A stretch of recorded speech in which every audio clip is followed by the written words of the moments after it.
Radio Mundial Adventista.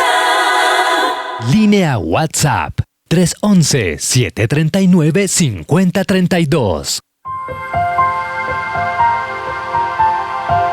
Las Sagradas Escrituras son la fuente principal de la sabiduría, porque son inspiradas por Dios, y su estudio riguroso nos da la certeza que sustenta nuestra fe. Te damos la bienvenida a nuestra Radio Escuela Bíblica. Toma tu Biblia, sube el volumen, oremos juntos y empecemos nuestro estudio. Bienvenidos. Carlos Alberto Polo, al aire.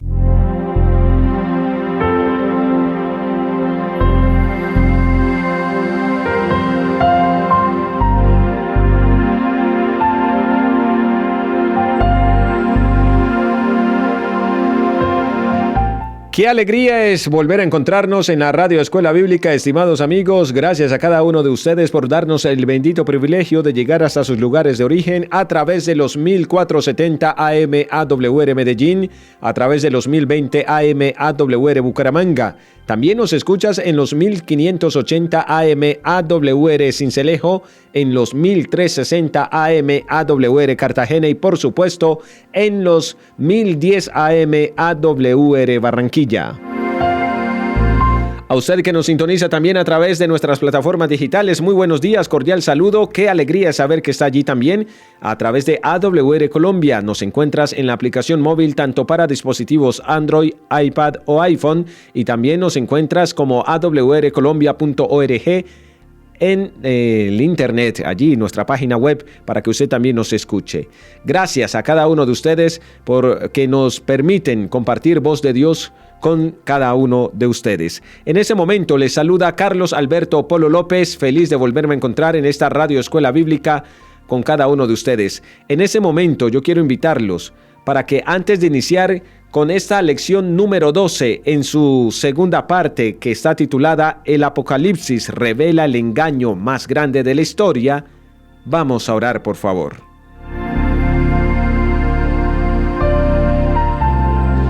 Eterno Padre, muchas gracias por darnos la vida, la esperanza, la salvación y la oportunidad de congregarnos alrededor de esta Radio Escuela Bíblica para seguir recibiendo revelación de esperanza.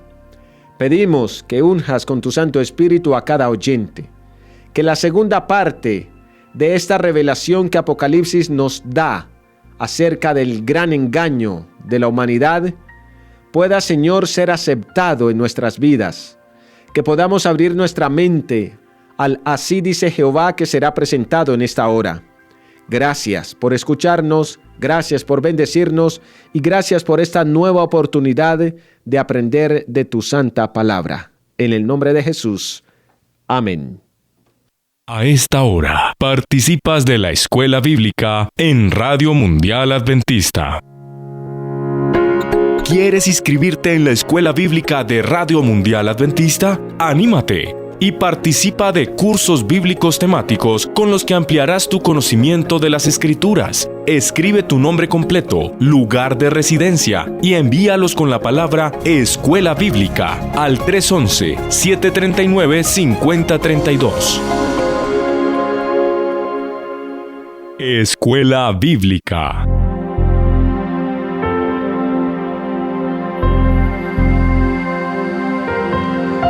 Si usted quiere hacer parte de la Escuela Bíblica de Radio Mundial Adventista, le invito para que escriba su nombre completo, su lugar de residencia y las palabras Escuela Bíblica al +57 311 739 5032.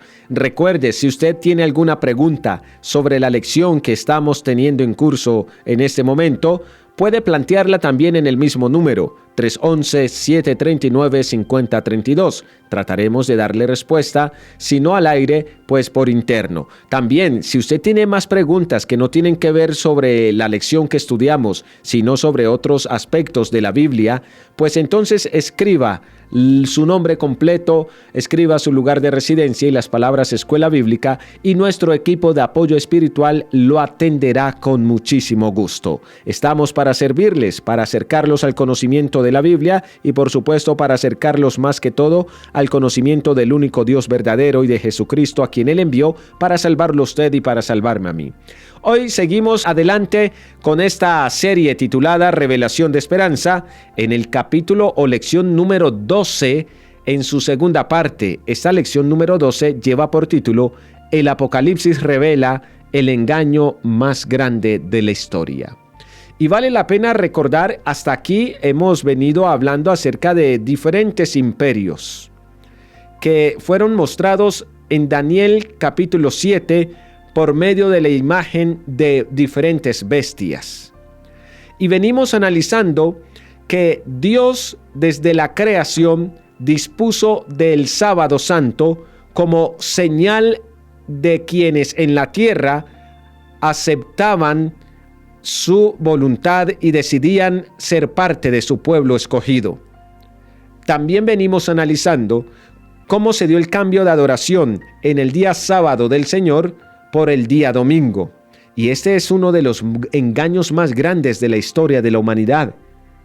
Y recuerde que yo les dije en primera parte de esta lección que yo quería hablarles desde la humildad, sin arrogancia, sin prepotencia, y que desde la sinceridad les invito a cada uno de ustedes para que a medida que avanzamos en este estudio y vamos descubriendo nuevas verdades, podamos aceptarlas en el nombre de Jesús, no a ciegas, porque estamos entregando evidencias bíblicas, pero también evidencias históricas de lo que sucedió en algún momento de la historia, que más adelante vamos a conocerlo exactamente cuándo, y que tal vez por eso es que usted hoy se encuentra adorando a Dios en domingo o en otro día diferente.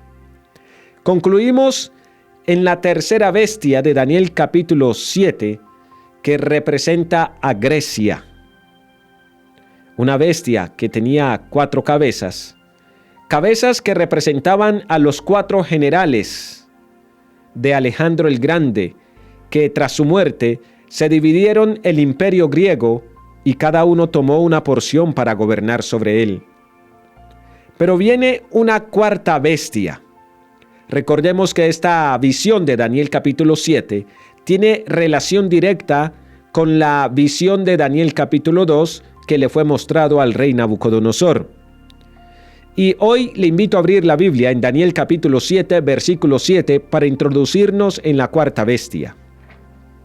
Nos dice la Escritura: Después de esto miraba yo en las visiones de la noche, y vi la cuarta bestia, espantosa, terrible y en gran manera fuerte, la cual tenía unos grandes dientes de hierro, devoraba y desmenuzaba, pisoteando las obras con sus pies, y era muy diferente de todas las bestias que había visto antes de ella, y tenía 10 cuernos.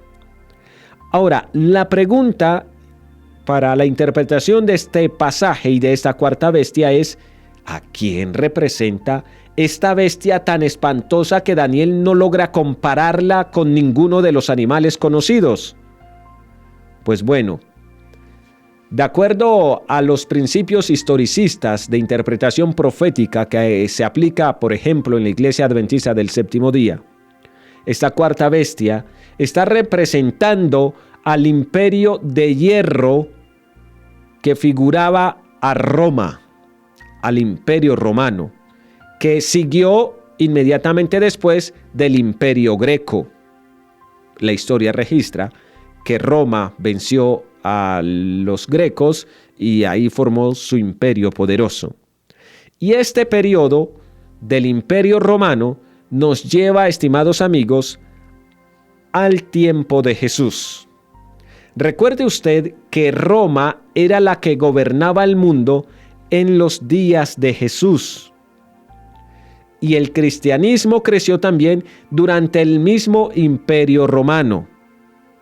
La Biblia describe que Roma como imperio también caería, así como cayeron Babilonia, Medo-Persia y Grecia.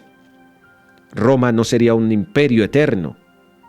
Y la Biblia describe la caída del imperio romano en el simbolismo de los pies de la imagen y los cuernos de la cuarta bestia.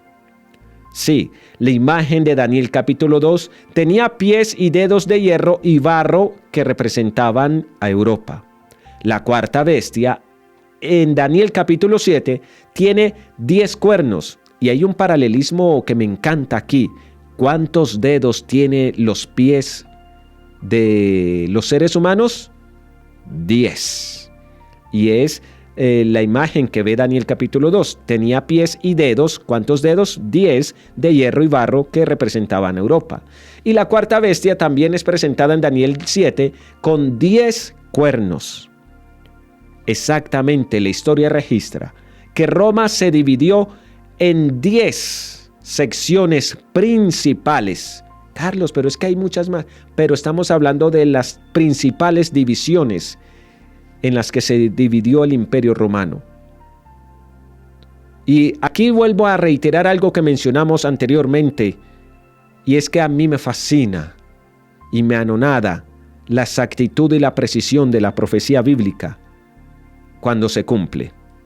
Durante el tiempo en que las tribus bárbaras fueron invadiendo Europa, la apostasía religiosa sería introducida en la iglesia y habría un conflicto sobre el culto. Y también habría un conflicto sobre el día verdadero de adoración. Y a partir de aquí vamos también a hablar un poquito de historia. Hay un artículo publicado en la Universidad de La Rioja titulado Constantino, y allí narra acontecimientos principales año por año, desde el año 301 en adelante, y muestra cómo la conmoción interna del Imperio Romano puso en riesgo y en vilo al emperador, cómo unos se levantaban contra otros y cómo incluso la iglesia misma representaba un reto grande para el Imperio Romano, para el trono. Y entonces encontramos en estos datos históricos diferentes tribus, diferentes personajes, diferentes líderes, no solo guerreristas, no solo militares, sino también del clero o cristianos, persiguiendo intereses personales. Y entonces habían guerras, y entonces se emitieron edictos para perseguir a los cristianos por considerárselos peligrosos para el imperio. Y es así entonces como empieza el Imperio Romano a perseguir también a los cristianos de nuestra era. En Daniel capítulo 7, versículo 8, encontramos lo siguiente: mientras yo contemplaba los cuernos de la cuarta bestia, otro cuerno pequeño salió de entre ellos. ¿Esto qué significa, Carlos? Bueno, significa que en Europa, entre los 10 cuernos o las 10 divisiones principales de Europa que surgieron del Imperio Romano, surgiría otro poder. Continúa diciendo el versículo, que delante de este poder, que es representado por un cuerno pequeño, serían arrancados 3 cuernos de los primeros 10. Este cuerno tenía ojos como de hombre, continúa diciendo el versículo 8 de Daniel 7. Tenía ojos como de hombre y una boca que hablaba con gran insolencia. La Biblia, estimados estudiantes, dice que este cuerno pequeño salió de entre los 10 cuernos, derrotando o tumbando a 3 de esos 10 cuernos, y que este cuerno pequeño era diferente a los demás. La Biblia nos da evidencia para identificar claramente a ese poder. Recuerde que los 10 cuernos en este caso representan poderes.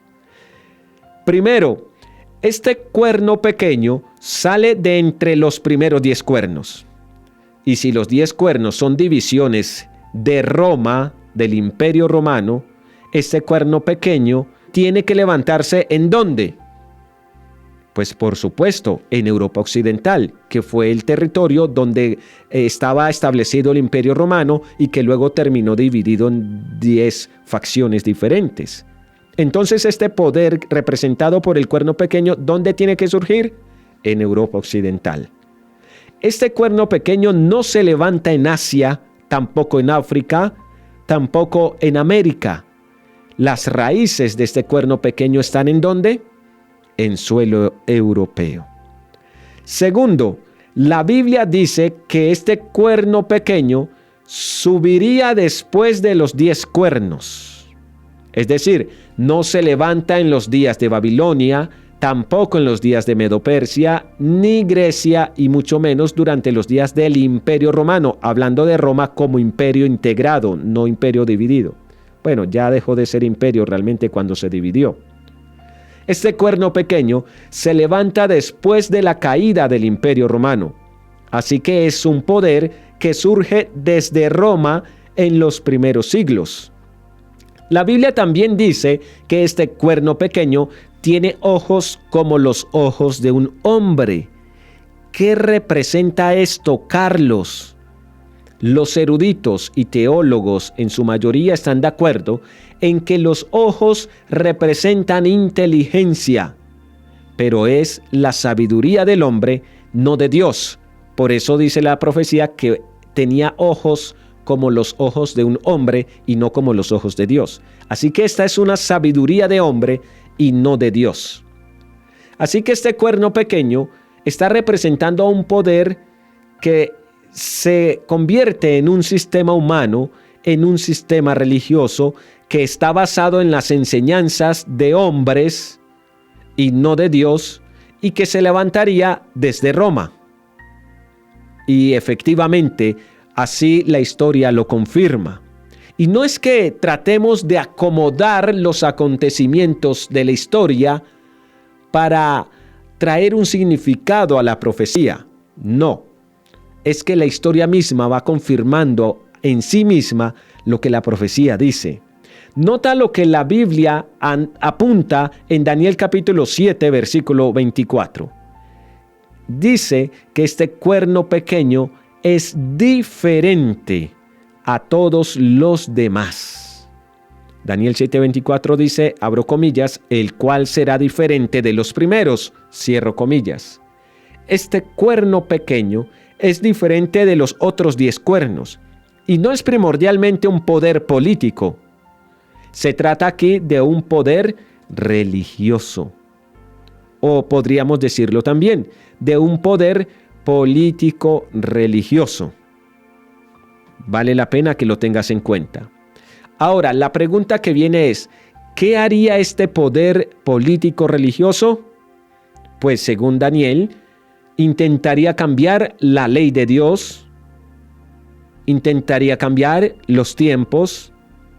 Nota lo que dice la Biblia en Daniel capítulo 7, versículo 25. Vamos allá a las escrituras, por favor, porque recuerda que si está en la Biblia, yo lo creo. Si no está de acuerdo con la Biblia, no es para mí.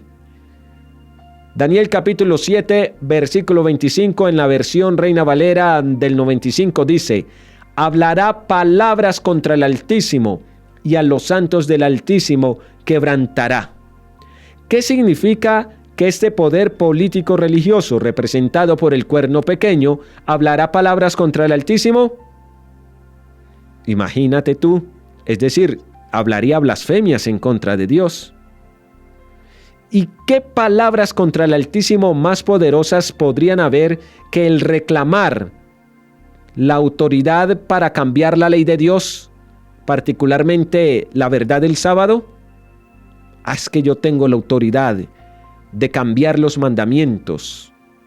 Eso es ir en contra del Altísimo, porque Dios a nadie le ha dado autoridad para eso. Además de esto, Daniel 7:25 dice que este cuerno pequeño, que simboliza al poder político religioso, pensaría en cambiar los tiempos y la ley. Es decir, este poder político religioso que surgió en Europa dividida y que es representada por el cuerno pequeño, intentaría cambiar la misma ley de Dios.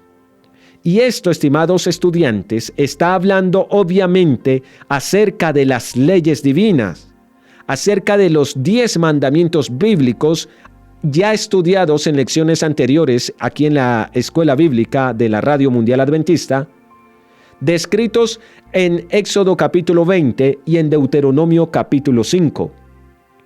Aquí no está hablando el profeta acerca de algo insignificante como leyes de impuestos, leyes políticas, leyes de tránsito. No, aquí se está hablando de las leyes eternas de Dios.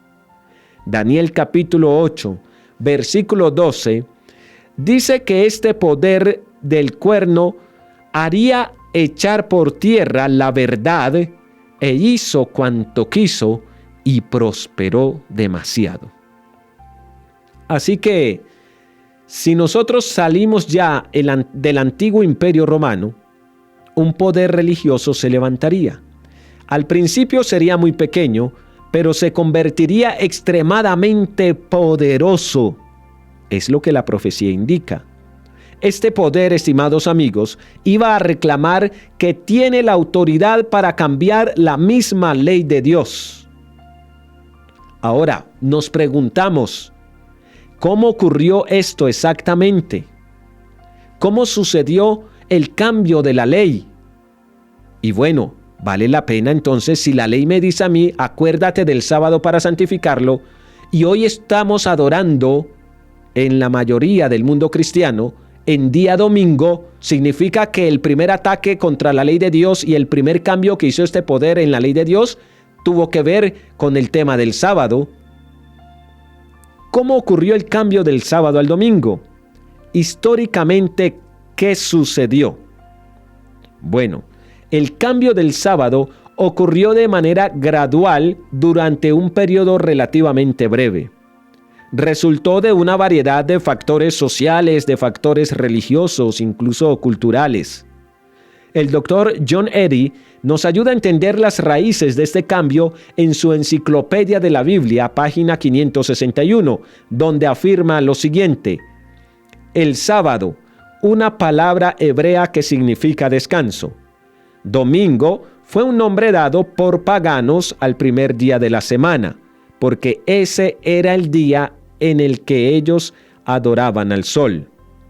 Y aquí vale la pena anotar que la adoración al sol era una creencia y una práctica común en Egipto, en Babilonia, en Persia y en Roma. Esto es importante tenerlo en cuenta. Cuando tú vas al cuarto siglo de nuestra era, encuentras que el emperador romano Constantino tenía una fuerte devoción a la adoración al sol.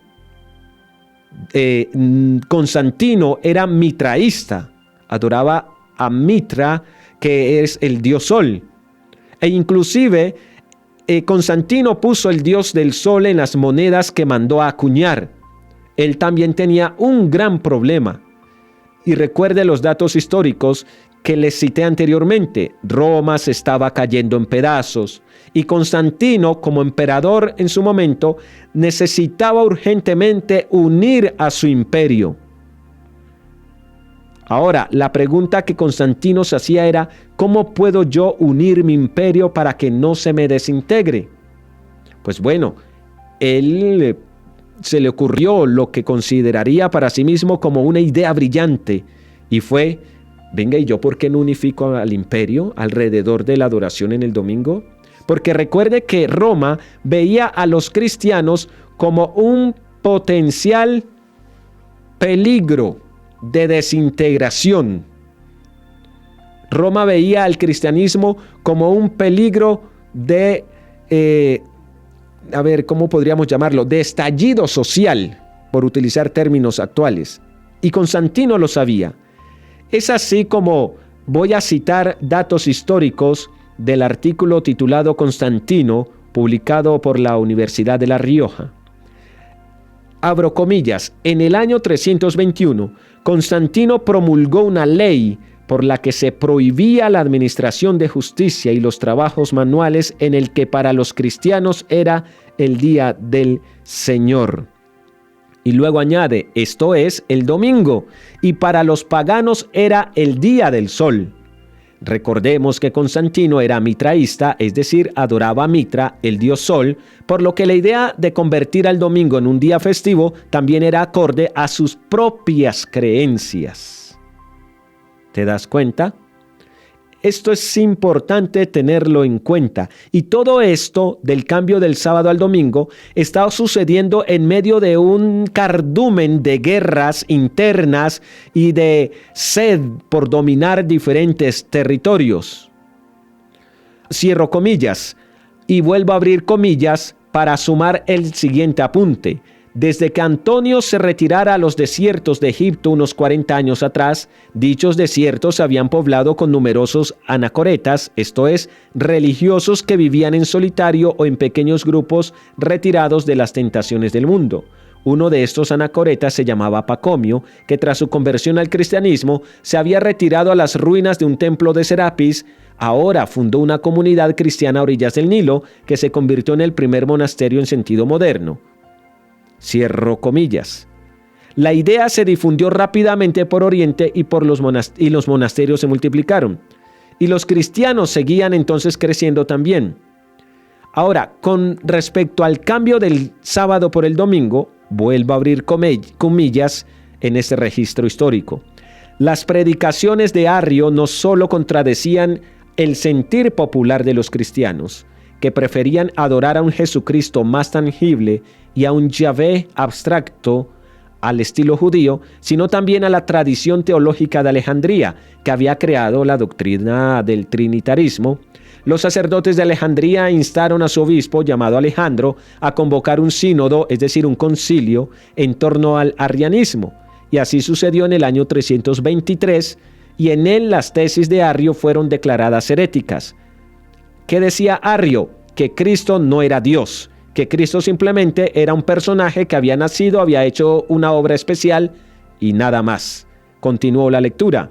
Sin embargo, Arrio no aceptó la decisión y fue excomulgado. Entonces se dirigió a Palestina y a Asia Menor, donde encontró numerosos partidarios, especialmente a Eusebio, el obispo de Nicomedia, que se convirtió en el auténtico impulsor del arrianismo. Ahora dice aquí, es posible que el auge de esta rama del cristianismo inquietara a Constantino. La verdad era que Licinio seguía mostrándose hostil hacia los cristianos, persiguiéndolos. Pero si el arrianismo crecía y Licinio decidiera apoyarlo, Constantino podría perder su ventaja. Cierro comillas. Es decir, lo que venimos diciendo, Constantino tenía mucho miedo de que su imperio se dividiera a causa de los cristianos. Y por eso fue que él, en el año 321, entonces decidió hacer una especie de conversión al cristianismo, aunque nunca aceptó ser bautizado, sino hasta el momento de su muerte. Y eso es importante tenerlo en cuenta, estimados amigos. Ahora, en un artículo publicado por la BBC News Mundo, usted lo encuentra en internet, está titulado ¿Cómo hace 1700 años nacieron los domingos como los conocemos? El artículo fue publicado el 14 de marzo del año 2021 y son datos que no se está inventando Carlos Polo, no se está inventando la Iglesia Adventista del Séptimo Día, y son datos extrabíblicos. Y usted puede leer el artículo exactamente cómo fue que surgieron los domingos tal y como los conocemos hoy en día. Y también usted puede encontrar en ese artículo, que me dan ganas de compartírselo totalmente, pero no, usted lo va a buscar. Busca así, cómo hace 1700 años nacieron los domingos como los conocemos. Es un artículo publicado por la BBC News Mundo. Y allí nos cuenta toda la historia de la semana, el inicio de la semana, nos dice por qué el martes después del lunes y por qué el nombre de cada uno de los días. Y luego nos cuenta el detalle del domingo como día de descanso. Y aquí Voy a abrir comillas para leer textualmente. Además de la semana con todos sus días nombrados y organizados, el brillante concepto del día de descanso también había existido durante milenios, y los primeros en adoptar la estructura de la semana de 7 días como con uno de descanso probablemente fueron los judíos, solo que ese día era el sábado. Pero aquel 7 de marzo del año 321, el emperador romano Constantino el Grande emitió un edicto declarando que el domingo tenía que ser el día de descanso. Es un artículo, reitero, publicado por la BBC News, basado en datos históricos. Continúo. En el venerable Día del Sol, publicó Constantino, citado por la BBC News. En el venerable Día del Sol, que los magistrados y las personas que residan en las ciudades descansen y que todos los talleres cierren. Continúa citando la BBC el edicto de Constantino. En el campo, sin embargo, que la gente que se ocupa de la agricultura pueda libre y legalmente continuar con sus tareas, porque a menudo sucede que otro día no es adecuado para la siembra del grano o la plantación de viñas, no sea que por descuidar el momento propicio para tales operaciones, la liberalidad del cielo se pierda. Y con el respeto que me merecen todos ustedes, cierro comillas, esto me recuerda a tantos sinceros cristianos de hoy día, que en la mañana de los domingos están en la iglesia y en la tarde se van a sus campos a seguir trabajando. ¿Y quién hizo el cambio del sábado al domingo? Constantino. Vuelvo a abrir comillas para seguir citando al artículo de la BBC News. Como todos los políticos exitosos, Constantino era un maestro de la ambigüedad, y su edicto mantenía un delicado equilibrio entre los principios religiosos y el pragmatismo económico. Si bien hoy se le recuerda como el primer emperador cristiano, estaba también asociado con el culto del sol invicto, que aparecía hasta en sus monedas. Elegir el domingo como día de descanso tenía mucho más sentido políticamente, no espiritualmente. Aunque nominalmente era un día de trabajo, ya había cristianos en todo el imperio que dedicaban el domingo al culto religioso, aunque los que vivían en Roma o Alejandrina tendían a preferir el sábado, es decir, el sabbat judío. Y estos eran, cierro comillas, estos eran ya remanente de Dios en aquel tiempo. Y luego continúa diciendo el artículo, vuelvo a abrir comillas. Más importante aún era que la mayoría de no cristianos consideraban el domingo como un día especial, pues era usualmente el día de pago.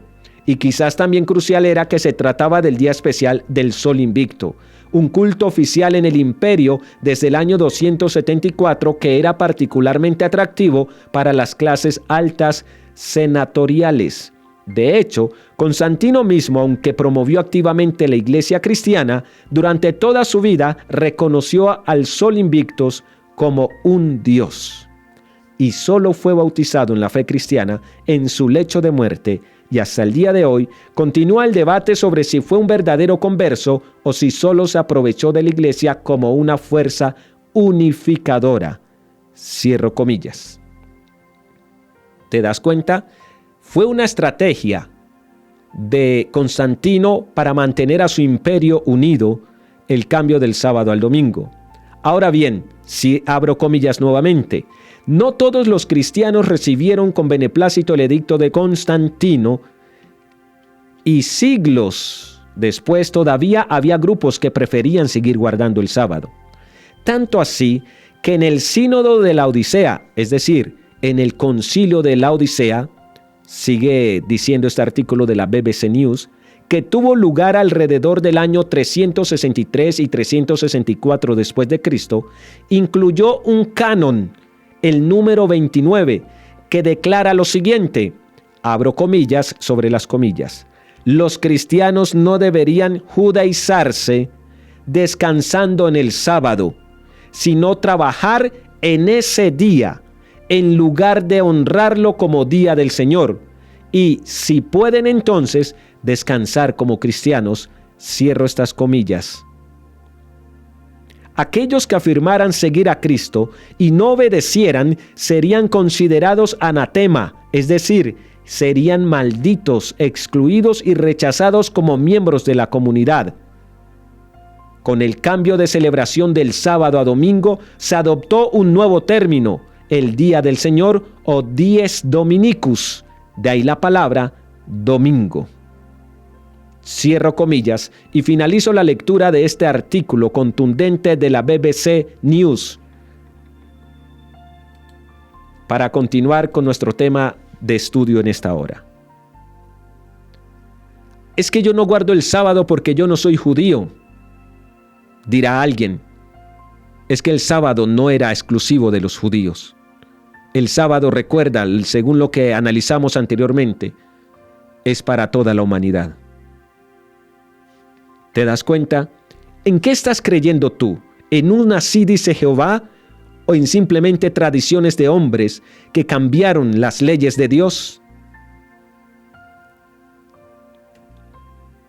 ¿A quién estás adorando tú al ir a la iglesia a adorar a Dios supuestamente en el día domingo y no en el día sábado del Señor?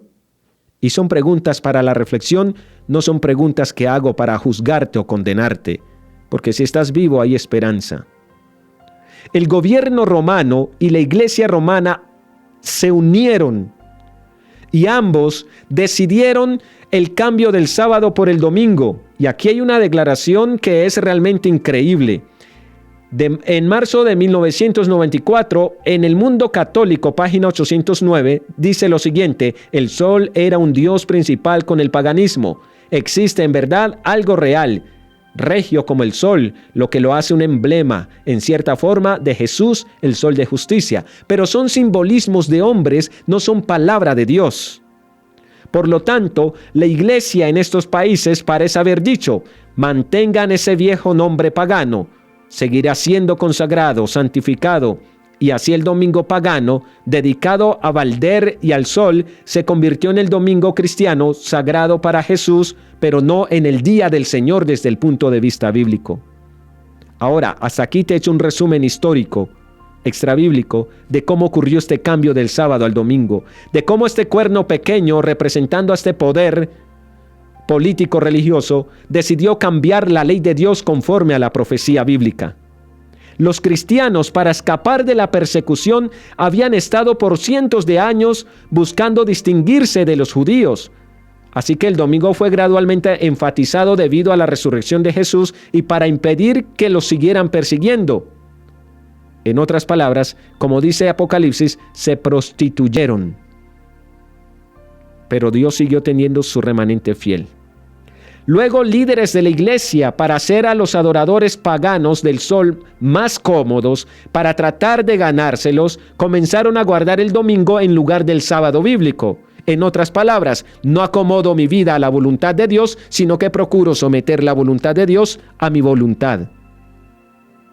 No acomodo mi vida al así dice Jehová expresado en la Biblia, sino que acomodo la Biblia a mi antojo y a mi acomodo.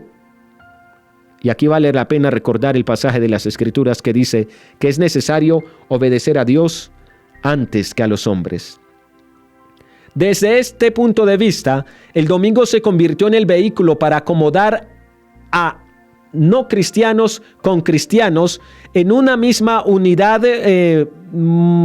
podríamos decir, social, para tener algo de paz, tranquilidad y unidad imperial. Y entonces el sábado bíblico fue cambiado por la iglesia romana y por el Estado de aquel entonces. Y aquí vale la pena ser contundentes y categóricos en esto. Dios no cambió este mandamiento. Los discípulos no lo cambiaron. Jesús no lo cambió. El Concilio Católico en la Odisea registró la primera prohibición de guardar el sábado bíblico, como lo mencionaba el artículo citado de la BBC News.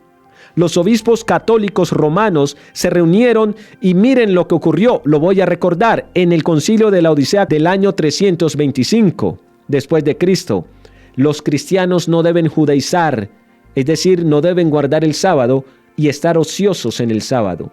Pero el día del Señor lo honrarán especialmente y como cristianos deberán, si es posible, no trabajar en ese día. Sin embargo, si se encuentran judaizando, serán excluidos de Cristo. Así que aquí hay un concilio de una iglesia que se une con el gobierno romano bajo Constantino para decir que ellos están pasando la autoridad del sábado al domingo, para decir que ellos tienen autoridad incluso por encima de Dios para cambiar la ley. ¿Ves cómo se cumple la profecía? Esto uniría al imperio y crearía distancia entre los fieles de Dios y los que no siguen su palabra, por no ser tan duro y cruel aquí. Inconscientemente, con esto se estaba cumpliendo la profecía de Daniel 7 y versículo 25, donde dice que pensará cambiar los tiempos y la ley. Y hay más datos que encontramos, por ejemplo, en el Catecismo del Convertido, una guía de instrucción católica romana, como dice correctamente sobre lo relacionado al cambio del día de reposo. Y es claro, es que no estoy inventando, no quiero atacar a nadie, no acuso a nadie, no condeno a nadie, pero sí tengo que hablar de la realidad bíblica e histórica de lo que ha acontecido. Dice el Catecismo, ¿cuál es el día sábado? La respuesta que da, sábado es el día de reposo. Avanzo.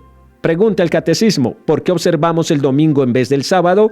Responde el Catecismo, porque la Iglesia Católica transfirió la solemnidad del sábado al domingo. ¿Quién transfirió la solemnidad del sábado al domingo? ¿Dios? No. ¿Quién? La Iglesia Católica. ¿Tú estás adorando a Dios en sábado, su día santo, o en domingo, el día estipulado por la Iglesia Católica? Vayamos ahora a la Enciclopedia Católica. En el volumen 4, página 153, note lo que dice, abro comillas, la Iglesia, después de cambiar el día de descanso del sábado judío del séptimo día de la semana al primero, hizo que el tercer mandamiento se refiriera al domingo como el día para ser guardado santo como el día del Señor. Cierro comillas. ¿Y recuerdas lo que dice ese tercer mandamiento? Santificarás las fiestas y ya. La Enciclopedia Católica dice que el mandamiento con relación al tiempo fue cambiado por la Iglesia. Por cierto, algunos se deben haber dado cuenta que esa declaración se refiere al tercer mandamiento, pero el mandamiento del sábado es el cuarto.